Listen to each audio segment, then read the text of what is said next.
Everyone, and welcome to NewsCenter at 5:30. I'm Julian Grace. The president is touring the Centers for Disease Control in Atlanta today. Then he'll return home to address the nation about homeland security. Elaine Quijano has the details.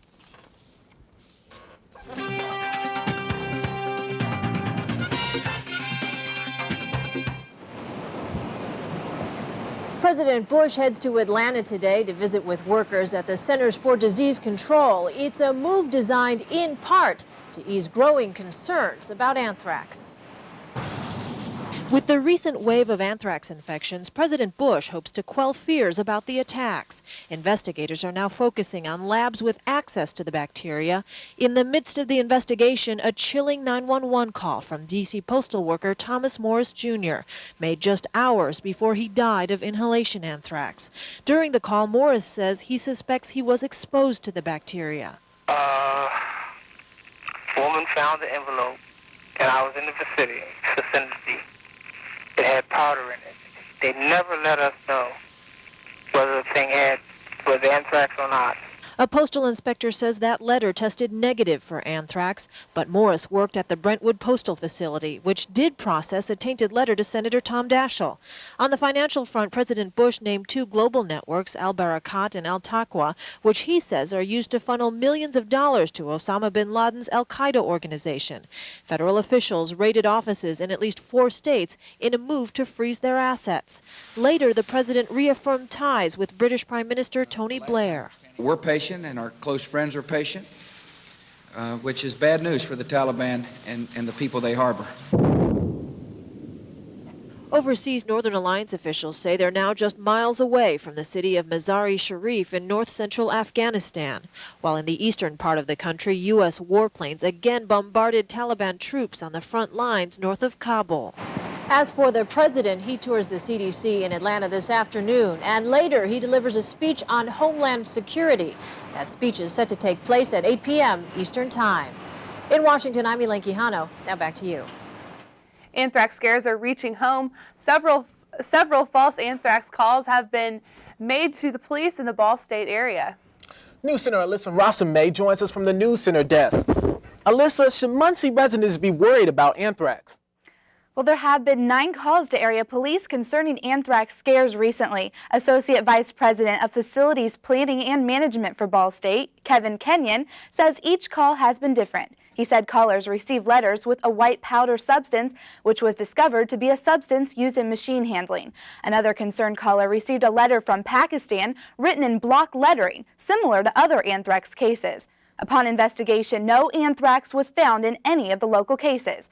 Kenyon says although students should be cautious, the risk of anthrax reaching Ball State is not great. The probability of having an anthrax incident occur here on the campus is very, very low. There are many other more serious dangers than that at this time. I think that this happens to be the thing that people are most concerned about right now and focused on right now, but I think the probability of anything happening here is very, very low related to that. If you receive a piece of mail that you feel is suspicious, or if you open a package that contains a powder substance, you should contact the Public Safety Department at 285-1111. Reporting live from the news desk, I'm Alyssa Rossum-May, NewsCenter 43. Julian and Stacy, back to you. Thanks, Alyssa. Americans might have to pay more for postage. Postmaster General John Potter is hoping that's not the case, but someone has to foot the bill of protecting Americans from anthrax. Congress is being told that the government should cover $5 billion of the cost of keeping the mail safe. Potter says the cost should be considered part of the Homeland Security effort. The Postal Service's financial picture was bleak even before the terrorist attacks, and now it has to deal with making less money because mail volume is down. Some federal agents in Washington will be packing their bags and heading out into the field around the country. Attorney General John Ashcroft says he's going to restructure the Justice Department to make sure the FBI and immigration agents are in place to fight terrorism. Ashcroft says 10% of the jobs at the Washington headquarters will be shifted to field offices around the country. During World War II, Americans rallied around symbols like Uncle Sam and Rosie the Riveter to help with the war effort. This generation may not be very different. As the war on terrorism moves forward, many Americans are heeding the call to duty, lining up to donate blood, money, and time. Now, a bill in the Senate, the Call to Service Act, hopes to foster volunteerism. Senator Evan Bayh is one of the authors of the bill. We're attempting to expand AmeriCorps from the present 50,000 volunteers a year to 250,000, a full five-fold increase, so that every 4 years, 1 million young Americans will have an opportunity to serve their country. In addition to that, we're expanding opportunities for senior citizens to serve, and the work-study program with college students across the country. We want to get more of them involved in public service as well, so we're talking about a significant expansion here. Applications for AmeriCorps have gone up 30% since September 11th.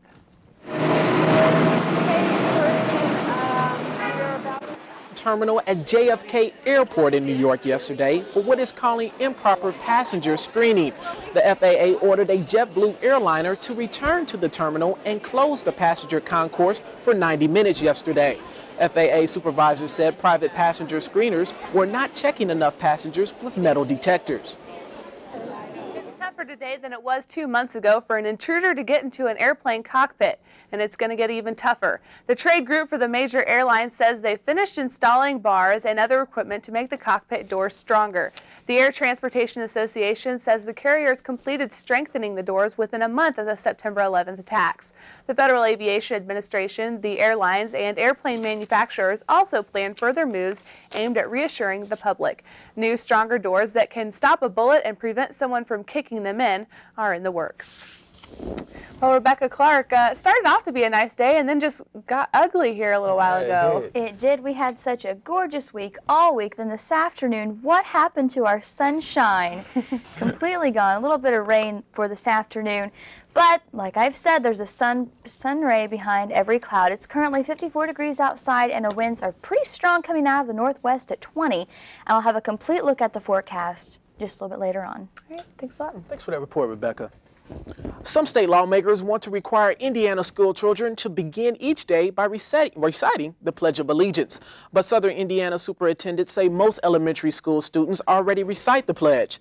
Democratic Representative Terry Gooden of Crothersville has authored a bill that will require all school districts to allow time for the pledge and 1 minute of silence. Gooden believes children want to do something to show their support for their country. A statewide wetlands policy could be in the works for Indiana. State Senator Beverly Gard of Greenfield wants to create the policy. The state's Environment Quality Service Council recently recommended to the legislature to establish a wetlands study committee. The committee would propose a state wetlands policy and define private ponds and waters of the state. Indiana wetlands once covered 25% of the state, but farming and other land uses have cut their size to less than 4%. The Student Government Association decided on two key legislative issues yesterday. First, they passed legislation creating a student crisis response team. It will focus on student needs, helping those coping with tragedy. The team will also help aid food drives and other programs to help those in need. The Student Senate addressed another hot topic on campus, Saturday finals. The proposal to remove Saturday finals died because it didn't have enough support to pass. Settlement has reached in the Bridgestone-Firestone lawsuit over the defective tires. The main focus is rebuilding the trust in the Bridgestone-Firestone brand name. When NewsCenter at 5:30 returns, we'll have the details.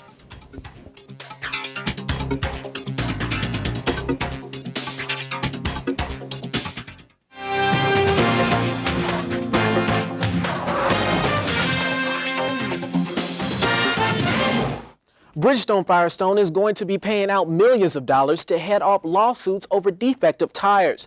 The company states it will pay more than $41 million in lawsuits. Tennessee Attorney General Paul Summers announced the terms of the settlement today.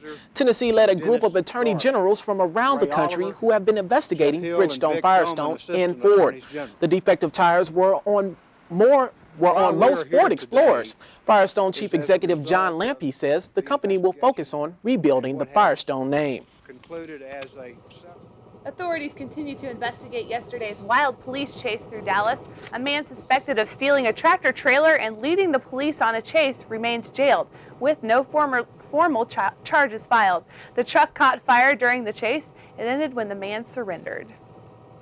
Port of Tampa was shut down today after a barge carrying more than 9 million gallons of gasoline ran aground. The accident happened before dawn near the Sunshine Skyway Bridge. Coast Guard officials are using a tugboat to free the vessel. Workers are also removing oil from the barge to lighten its load. Officials have yet to determine whether the grounded barge was a result of equipment failure or human error. After the events of September 11th, over the river and through the woods have taken a new meaning this Thanksgiving season. People across the U.S. are trying to figure out how to handle the threats of terrorism while traveling home. As Stephanie Oswald reports, many travelers who traditionally fly home for the holidays might opt for a car ride instead. Airfare deals, increased security, thanks very much, and lower prices at the pump. Okay, I think that got it. Will those factors be enough to get travelers moving this holiday season? The best thing that you can do to help the American economy is to take a trip. AAA shares that sentiment, saying travel is down, but not out. It's very important to note that even though Thanksgiving travel is expected to be down, the fact that it will only be down by 6% from a year ago is actually very encouraging news. At the nation's busiest airport, Atlanta's Hartsfield International, we found security lines longer, but travelers determined. We're not going to let the terrorists dictate what we're going to do. My brother's getting married. I'm going to be there. Nobody's going to stop me from being there. Air travel has been in the spotlight since the terrorist attacks of September 11th. But the majority of travel in the United States, especially when it comes to leisure trips, is by car or some form of recreational vehicle. And with the new challenges of life at the airport, more travelers say they could choose to drive home for the holidays. For Thanksgiving, we're going to drive rather than fly because where we're going is only 5 hours away. So rather than spending 5 hours at the airport, we can spend 5 hours in our car and get there. AAA says 87% of travelers will go by motor vehicle. That's the highest rate ever. For the nation's slumping $582 billion travel industry, Thanksgiving kicks off a crucial money-making season. Obviously, any revenue right now for the travel industry is important, so we need to have strong holiday sales to carry us through the end of the year. For the consumer, a vacation could provide a bit of much-needed normalcy, a chance for families to hold on to tradition in this ever-changing world. Stephanie Oswald, CNN, Atlanta. Well, Rebecca, I'm staying in town this weekend. Tell me that the weather's going to get better. I'm just so tired now. Oh, it will, it will. This Good. rain will be out of the picture by tonight. I'll have a complete look at the forecast when NewsCenter at 5:30 continues. Good thing.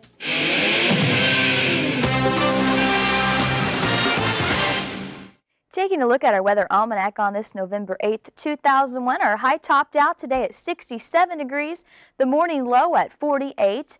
We're about right in our temperatures, a little bit warmer than what we are normally. The sun will rise tomorrow morning at 7:20 a.m.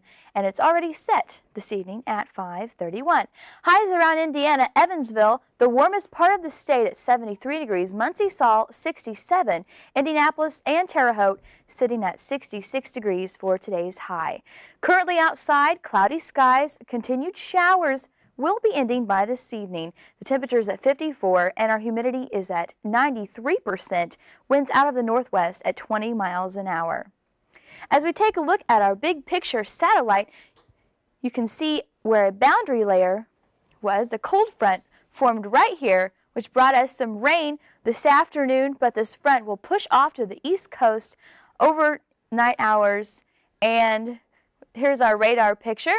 You can see where the precipitation, just the cold front right in front of it, that's where we saw the precipitation from this afternoon. And as we zoom in on the radar, the showers have moved out of the Muncie area, continue to move off to the east, and we should be fairly clear for the rest of the evening. Here's a look at tonight. High pressure behind the front. The front continues to go ahead and push off to the east, keeping us dry for tomorrow. And for tonight's lows, we'll be sitting right in the mid to upper 40s around the nation. For tonight, clear and cool. The showers will be ending, a low down to 30 degrees, and our winds coming out of the northwest at 10 miles an hour, gusting up to 20 miles an hour. Tomorrow morning when you wake up, mostly clear skies, a few clouds, 42 degrees, and the winds out of the southwest at 10 miles an hour. Here's tomorrow's weather picture. High pressure takes over. The front continues to push off to the east coast, and we should be seeing some sunshine by mid-morning, which is great. Here's tomorrow's highs will be in the mid to upper 50s, directly below us into the 60s. And for tomorrow, sunny conditions, a high up to 52 degrees, and our winds out of the southwest at 10 miles an hour. Your extended forecast, 3-day outlook, sunny skies on Saturday, high of 56, and the sun continues on Sunday and Monday, highs in the mid to upper 50s. I'm going to be outside doing some leaf raking on Saturday, so it looks like it might be all right. It'll be perfect weather. Great. Perfect for our last home football game. You're right. The Ball State football team has their final home football game this weekend. We'll tell you about that and the other Ball State sporting teams coming up next in sports. Wow, pretty good talks.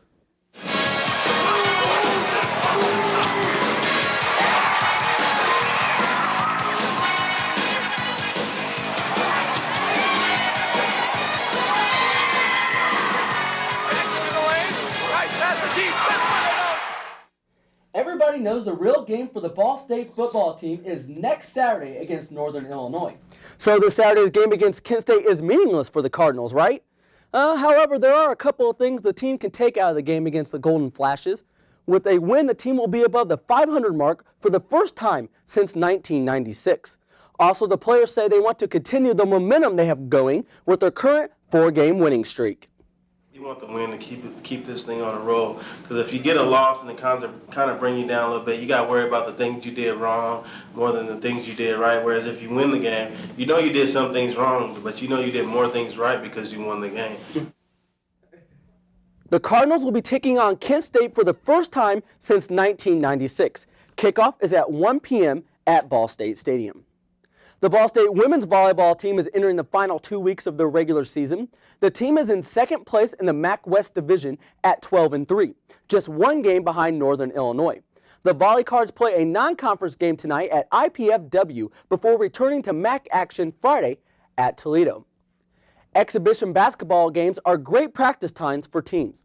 The Ball State women's basketball team learned that last week in their exhibition win against RTU Klondike.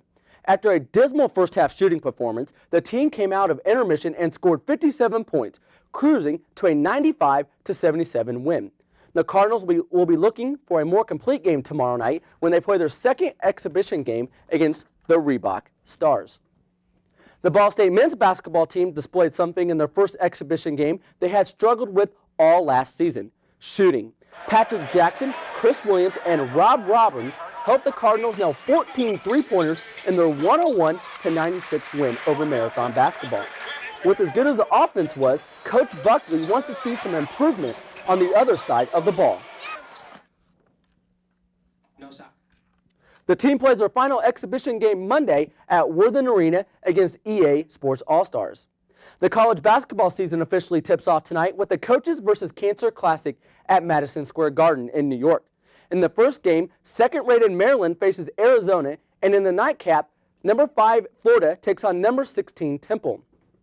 Their winners will meet Friday night, as will the losers. The annual tournament has raised $2 million for cancer research. The Major League Baseball season has been over less than a week, but there is still plenty of action off the field. Commissioner Bug Seeley has said 2 teams will be eliminated from Major League Baseball, creating havoc in the baseball world. The top Democratic on the House Judiciary Committee vowed today to fight the decision by baseball owners to eliminate 2 Major League teams by next season. Michigan Democrat John Conyers said this is bad for the fans, bad for the players on the field, and the workers and businesses at and around the stadium. He also said it's bad for the cities that will be forced into new and more costly bidding wars to avoid being dumped by baseball. So far, the 2 teams that are primary choices of being dropped are the Minnesota Twins and Montreal Expos. Kelsey Stringer, a widow of the late Minnesota Vikings tackle Corey Stringer, said today she will file a lawsuit of more than $100 million against the team at the end of the season. Corey Stringer, an all-pro offensive lineman, died in August of heat stroke he suffered during training camp. Paul DeMarco, an attorney representing the Stringers, is completely upset with the whole situation. In all of my years practicing law, I have never seen such incredible conduct on the part of what is supposed to be a very legitimate well-organized enterprise. And finally tonight, Ball State's flag football intramural championship team will play in a national tournament over New Year's weekend in New Orleans. The team advanced to the national championship after a second-place finish in the NIRSA Regional Flag Football Championship at Ohio State. And it's always nice to see when a Ball State team, whether it's intramurals or a sporty team here, can get national attention. That's true. Now, that's a sport I know I can dominate in, flag football. Thanks a lot, Ricky, for that report. And when NewsCenter at 5:30 returns, Rebecca Clark will have one last look at your weekend forecast. Stay tuned.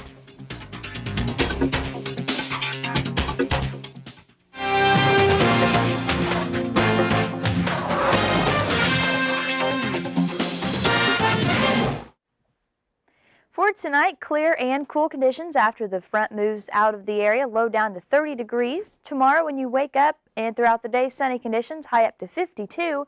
And for the extended forecast, sun across the board. A few clouds on Sunday and Monday, highs in the upper 50s. Thanks a lot, Rebecca. Looks good. Thanks, Welcome. Rebecca. New tonight at 9:30, campus rapes have increased, but why aren't self-defense classes more readily available? We'll have that story. Plus, we'll bring you the latest information from the University Senate. These stories and more new tonight on NewsCenter at 9:30.